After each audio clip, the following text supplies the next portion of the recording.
Hello and welcome to my review of the iPhone 7. The version we have is in matte black. This one is still sealed, so here's one that I prepared earlier. We have this in the matte black, as you can see off the bat.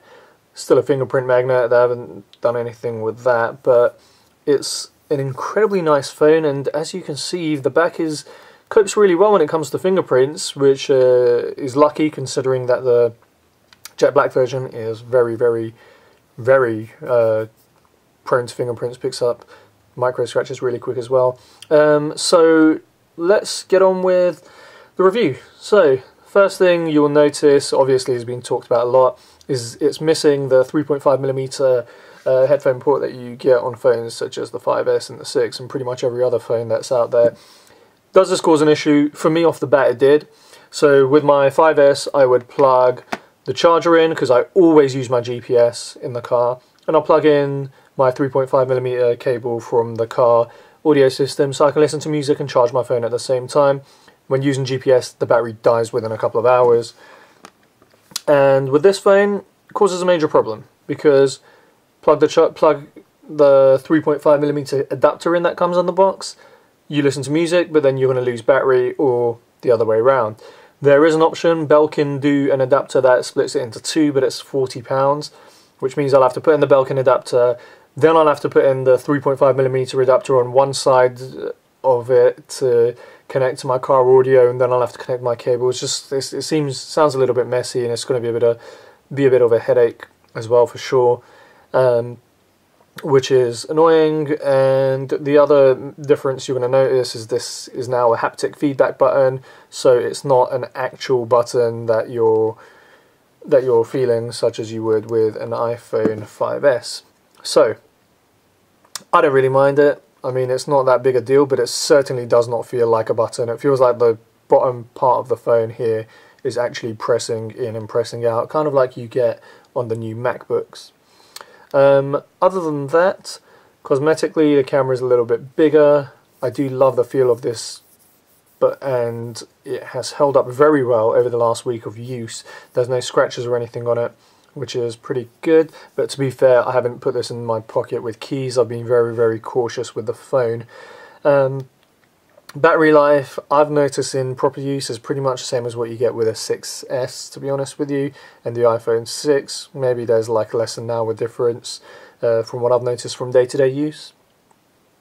Other than that, the camera is now an f.18 aperture camera as opposed to an f.2.2, I believe it was, on the old iPhone 6S.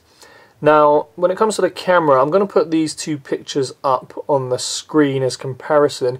I found something a little bit weird. This brick wall was in a corner of an art exhibition I went to today, and as you can see, the white lines, this picture came off the internet, as you can see there's white lines in between the bricks. However, the picture I took with the iPhone came out like this, and the lines are blue. And I found that the camera on this seems to add its own little touch of colour to things, which I didn't like, because I like the pictures to look as natural as possible, and they certainly did not with this, which was a bit of an annoyance. I took the same picture with the 5S and I didn't have the same problem that I did. So the first question is, if you have an iPhone 6S, is it worth the upgrade? No, I don't think it is. The pictures on the camera, I've had them side by side, and in low light conditions, if you zoom in, you can tell a little bit of a difference, but in daytime pictures, you have those pictures side by side. You literally have to have them side by side to be able to tell which one's which, and you have to zoom in, you know. And if that's what if it's that important to you, if that minute little detail matters to you, then maybe it's worth considering. But otherwise, no, because you're giving up the 3.5mm, and I don't think you'll notice how much you're going to miss it, especially if, like me, you have headphones that you don't want to have to carry around the extra adapter for, and then when you get in your car have to have a different adapter, or take the adapter that comes with it off your headphones and put it in the car, or go out and buy other adapters and splitters. It just causes a bit of a headache, especially if you ever charge your phone and listen to music at the same time. It's just going to be a pain in the butt. Other than that, I mean, if you sell a 6S on eBay at the moment, 64 gig one, you'll need to put in the UK about £250 on top to get this. And having the f.18 camera instead of the f2.2, to me the difference is minimal. And the other advantage obviously is that this is certified waterproof. Now the 6S, if you take a look at reviews online and if you take a look at tests, you'll see that they submerge them in water for a very long time and they don't really ever, you know, have the kind of issues that you would expect. So, you know, unless you constantly drop your phone in deep waters, I really wouldn't worry about that as being one of the main features. Other than that, you know, you've got the button is an annoyance, the missing headphone port is an annoyance. You do have a better camera, and you do have iOS image stabilization, which you only get on the 6S if you get the Plus model, whereas in this you get it all the time. So it is a little bit better for video, but you know, unless your photos and videos are that important to you, using them for professional purposes, then I wouldn't bother. And if you are using them for professional purposes, you're probably going to have your own. You're probably going to have your own device anyway. You're probably going to have your own dedicated camera or camcorder anyway. Now, just to address something else as well, a lot of people say if they put your ear to this side of the phone, you hear a hiss. That's true. You absolutely do. And I absolutely noticed it as well. But you know what? I noticed it with my 5S as well. And I noticed it with the 6S as well. Put on an intensive game, like any Telltale game, since they're programmed so bloody awful for this, for these phones. Like, put on the new Batman game and put your ear to the end and to the side, and you will hear a little bit of a buzz. But you hear them on all the iPhones, so that's nothing to really write home about.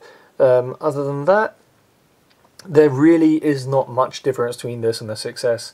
If I had a 6S, I absolutely would not bother to upgrade, given that I've had this now. And remember, if you get this from Apple, you've got 2 weeks to test it out and decide if you want to upgrade or not. So for me, it comes down to, not between this and the 6S, comes down to between this and the iPhone 5S, which I'm thinking of upgrading to a SE, but that's for another video. So the question is, will I be upgrading? And you know, off the bat, I did not upgrade to the 6S because I had it for a while, but I gave it back because I like having a good grip on my phone when I use it. When I reach down all ends, as you can see, I've got a good grip on my phone. When I take this, for me to reach up here, I need to either shimmy the phone down and then shimmy it back up to get to the bottom apps, which is annoying, or I need to do this, which means I need to put my finger on the side and not really have a good grip, and then, well, and then grip it back. Now, within the first week, I've already dropped it, luckily only on my carpet, by doing this and by trying to reach corners, which is an annoyance for me. A lot of people say, oh, you'll get used to it, but for me it's an annoyance. I like to have a good grip on my phone. And, you know, the whole reason that I got this in the first place was because the iPhone 5S, excuse me, was getting pretty cumbersome to use, and especially with the new iOS, I just found that cumbersome to use. It was much slower than what I'm used to, and it was just getting annoying. So, like, let me show you. For example, if we open the Facebook app on both phones.